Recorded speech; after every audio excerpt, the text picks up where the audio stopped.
can spin up a VM, you can go to Splunk, download Splunk and use it. Try to understand it. At least you might not have lots of environments to test, but understand what it is and how it works. Watch videos relating to it. So because this is what you will see. You won't see them just telling you to get certification. The certification is not what is. They will always tell you. You will see it there. Will say it's an added advantage, but it is not. They really don't care much about it. It's just an added advantage.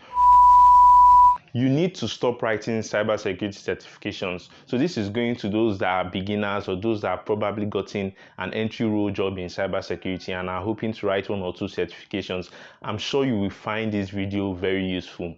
So there's someone I know that had 2 cybersecurity certifications. The person had the CEH, which is the Certified Ethical Hacker by EC Council, and also the person had CompTIA Security Plus, and these are top industry certifications.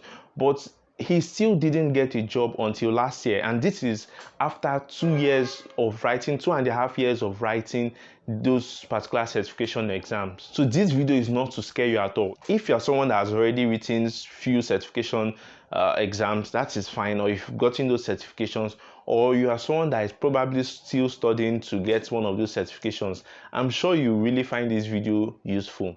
So welcome to SC CyberSafe. My name is Emmanuel. So if you're new to this channel, what we do on this channel is I share cybersecurity awareness tips for people or individuals that are trying to be cybersecurity conscious, and also I sort of share my cybersecurity journey or pathway with those people that are beginners or that are trying to get into cybersecurity. So any of the struggles I had, I try to share them with you so that you sort of know the right path to follow through your cybersecurity journey.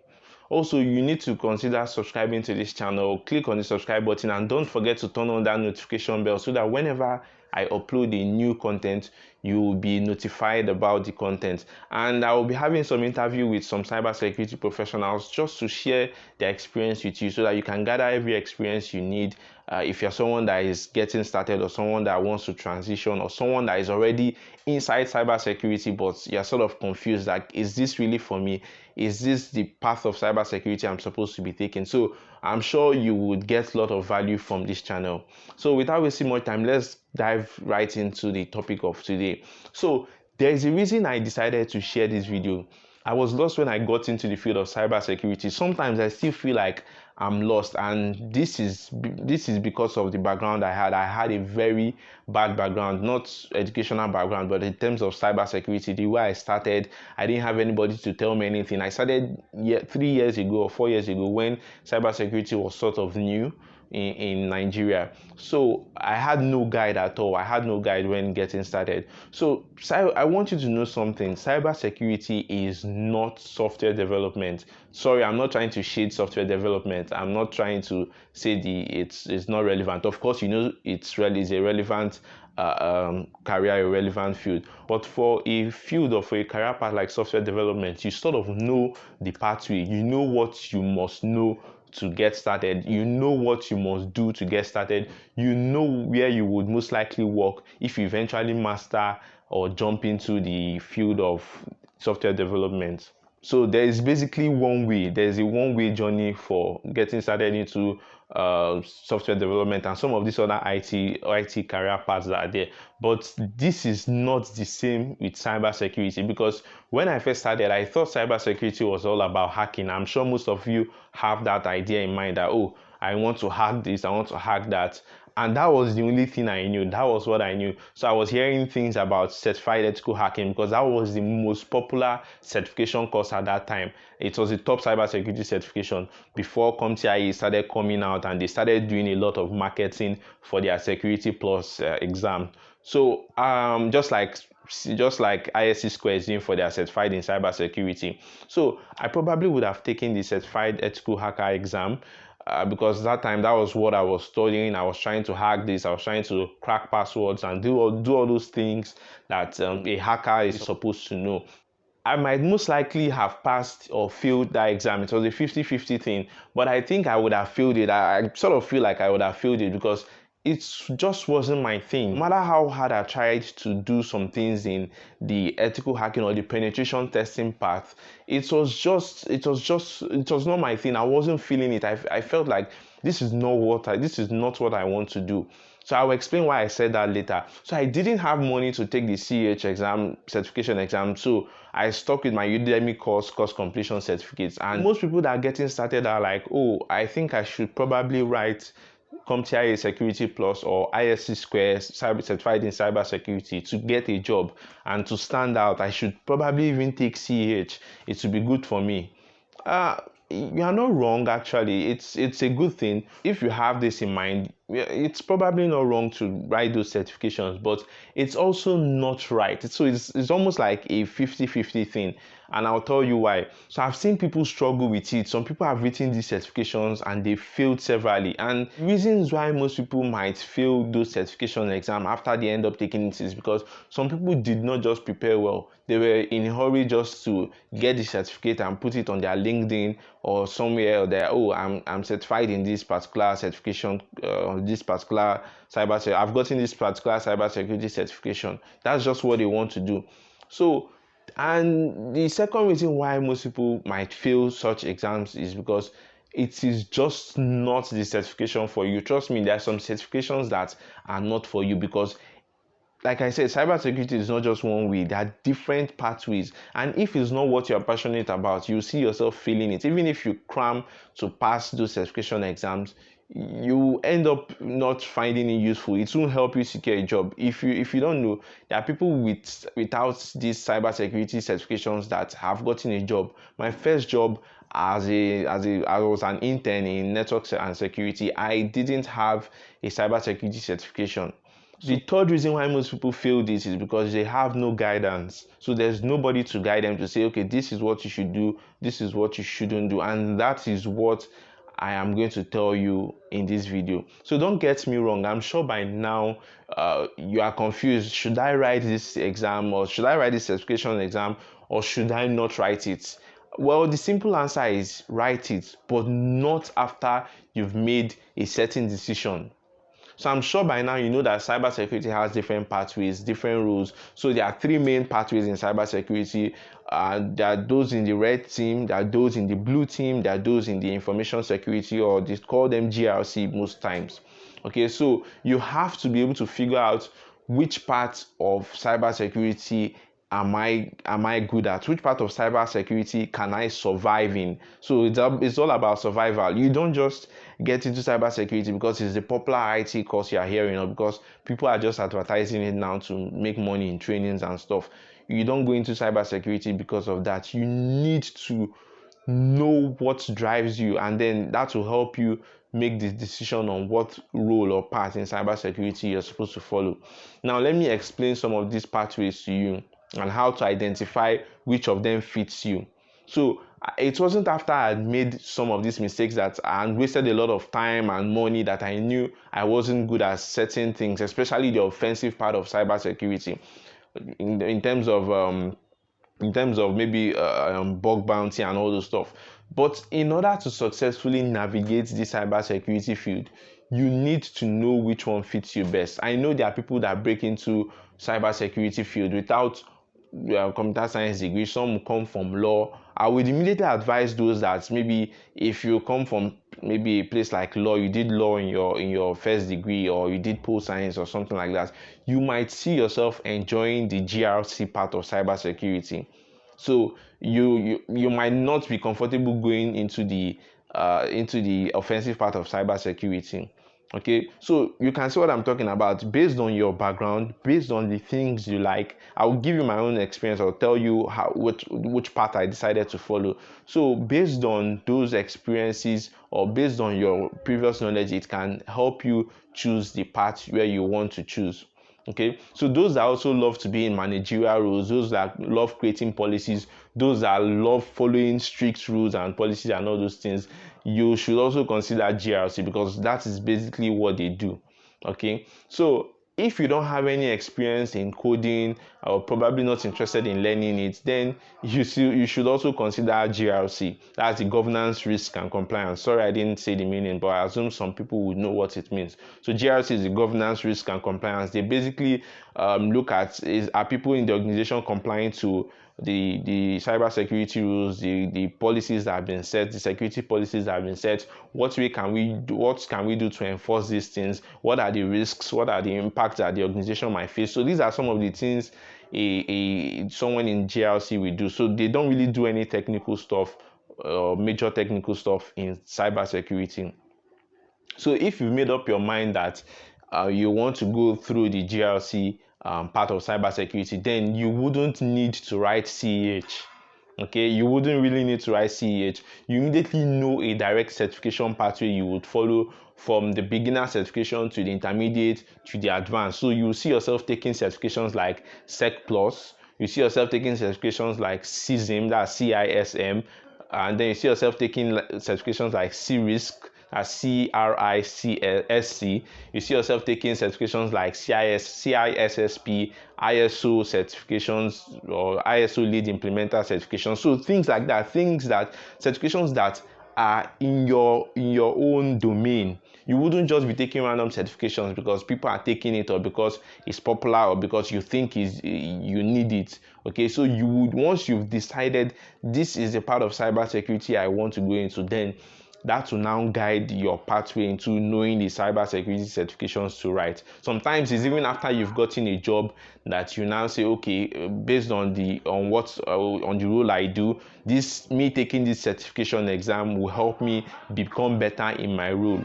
Okay, so imagine you've written Security Plus, you've written maybe EJPT, or you've written CEH and all these random cybersecurity courses, and then you end up in GRC. Then those were just waste of money, and I mean, if you have it, like I said, it's not bad, but there are other certifications that you get that once someone should see, they'll know, okay, this is this person's pathway. So I'm someone who can confidently say that I fall under the blue team. So that is the defensive part of cybersecurity. So I like to expand my path in the cybersecurity threat intelligence. That's CTIA, or cybersecurity threat intelligence analyst, or cybersecurity analyst as they call some of them. So I like that pathway because I've noticed that I'm that type of person that loves investigating things,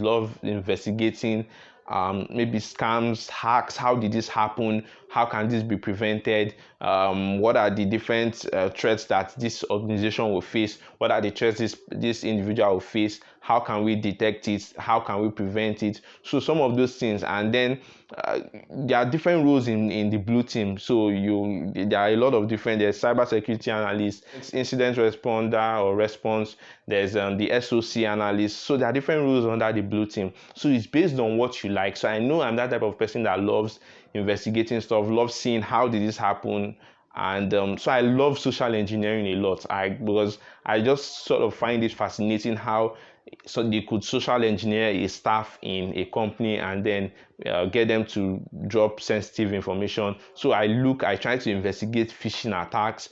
How did this happen? What was the motive? So those are the things that I might most likely do in my role. Some people like all the other hacking stuff. Some people love hacking. So if you love hacking, then you should be in the red team. You should be doing penetration testing. You should be doing vulnerability assessments. You should be trying to break things, just testing for organizations. Oh, let's try to hack into your server, let's try to do this, let's try to do that. So those are the rules someone in the red team. So if you feel like you're that type of person, then you already know where you want to go into. Then that will give you an informed decision on the type of exams to take. You should be taking CEH. You don't really need Security Plus. I've seen some people taking CEH and taking Security Plus. If you don't need to take the Security Plus certification exam. What you need is knowledge. You can study for it, that is fine. But for your pathway as someone in the red team, if you are taking that certification, it's just you wasting money. What you need, if you've taken the CEH exam and you've passed it, good, you have the certification. The next thing you should look at, okay, what other certifications can I take in my pathway? You start looking at things like EJPT, or even that's I've forgotten, but it's a junior penetration testing certificate. You can even take the senior one after the junior one. So you already know that this is the pathway I'm following. So and I'll tell you the reason why it's important you follow this pathway. And remember what I said in the beginning about that person that did not get a job after 3 years of writing its certification courses. So you will surely find that your true love, I call it true love, you will surely find that thing that you love doing. So the worst thing in cybersecurity is being everywhere and nowhere. This is a problem I struggled with. I even still sort of struggle with it, because I've always been that type of person that I'm always everywhere. I want to know this, I want to know that, and it's always difficult for me to make a decision. And it can happen to you too, but the main thing is a conscious effort to know and choose a particular domain in cybersecurity. So nobody employs a cybersecurity professional. You would never, I hope I'm not wrong, but you would never see a job role saying we need cybersecurity professional. Like they won't write it cybersecurity professional, because what you will see, or what you most likely see, is cybersecurity analysts needed. Then they will put the job description and put the salary and everything. You will see penetration tester needed. You will see information security officer needed. You will see SOC analyst needed. You will see incident responder needed. You will see cryptographer needed. Okay, so you will never see cybersecurity professional, because that is very vague. That is a very broad. All these people I called are all cybersecurity professionals. So you will not see it that way. So if you are to get a job, you must have chosen one pathway. If you've chosen an incident responder, you will now have to, after choosing this pathway, you look for the common industry certifications that are attached to that role and study for it. Take those certifications. Go to LinkedIn. You will see cybersecurity. You will see different job roles. Maybe for cybersecurity analyst, for example, they will say cybersecurity analyst needed. So what you do is you check for all the different job, or all the job adverts that are for cybersecurity analysts. Once you search it on LinkedIn or all those job sites, when you see those roles, see the certificates that they are mentioning. Okay, some of them will say, for you to get this role as cybersecurity analyst, you need to have maybe security plus is basic, but they will say maybe you need to have CTIA, or they will say you need to have CISSP. It's just an example. They'll tell you this or that. So that will now inform you on the common certifications that the role of cybersecurity analyst requires. So now you're not just taking anything because people are taking it. You're taking something that all the job roles have been listing or they've been mentioning. Okay, so, and you see it there, they'll say having this certification is a plus. So whatever you see there is what you should be working towards getting. Whatever certifications they list there is what you should aim to get. Lots of cybersecurity analysts are expected to know how to use SIEM or SOA solutions. When I mean SIEM, I mean the Security Information and Events Manager, and then the SOA, which is the Security Orchestration, Automation, and the Response platform. So we have platforms like Splunk, we have Wazoo, we have some of these other ones. We have Block APT. So you can learn any of them. You can learn any of those tools. Learn how to monitor. You can spin up a VM. You can go to Splunk, download Splunk, and use it. Try to understand it. At least you might not have lots of environments to test, but understand what it is and how it works. Watch videos relating to it. So, because this is what you will see. You won't see them just telling you. You won't just see them telling you to get certification. The certification is not what is. They will always tell you. You will see it there. They will say it's an added advantage, but it is not. They really don't care much about it. It's just an added advantage. What they need to know is that you've had experience with Splunk. So maybe in your CV you can say, oh, I've done some simulation with Splunk, with Wazoo, with Block APT, with this vulnerability or patch management system or solution. I've done tests, I've done labs. So those are the things they need to see in your CV, what you've done. They don't really care about the certification part. Okay, and I'll tell you why. So certifications it's all about money, and if you don't have money, you probably wouldn't be able to write it. And this is why I said certifications is not really a priority. Okay, get the knowledge or the tools required for the position you want to get employed in. So remember the guy that didn't get a job interview? I had a conversation with him, and he said that he got into a particular interview. That was the last interview that we got to know why he had not been getting this job role. So he got into a particular interview and was asked for the specific knowledge that he has, and in terms of using some of those specific tools that were listed in the job listing, because they will tell you should be able to do Linux administration, or you should be able to work with some patch management solutions or something. He could not answer those things, or he could not use some of those things. Okay, he had not used some of those tools. So they asked him, do you know how to use servers?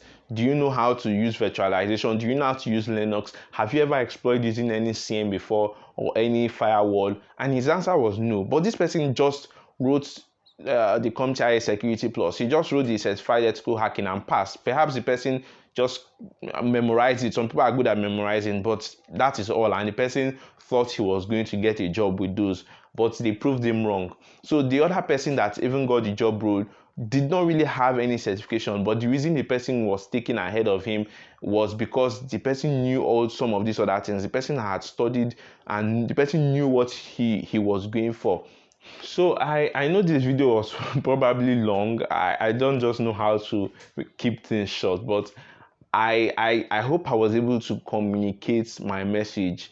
Cybersecurity beginners and those in other IT roles that are hoping to transition to cybersecurity, this is how you do it. Certification is really not the only way to get yourself a job.